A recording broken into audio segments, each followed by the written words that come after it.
如果你有印象咧，其實會展膜我都有考過呢一隻㗎啦。不過就算唔係呢一隻咧，你都要認到發動條件。咩叫發動條件咧？就係搭角啊。何謂搭角咧？兩次一樣嘅度數搭埋一齊咧，其實一定會發生到另外一對一樣嘅度數啊。咩意思咧？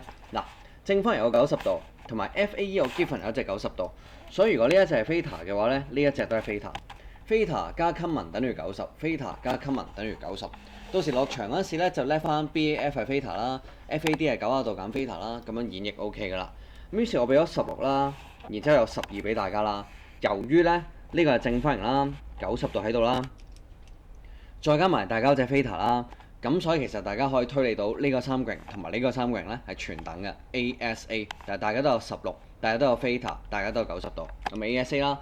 咁如果全等之際12都搬埋過嚟，咁你12搬埋過嚟嘅話咧，你不試定你就有呢一條係區區嘅20啦。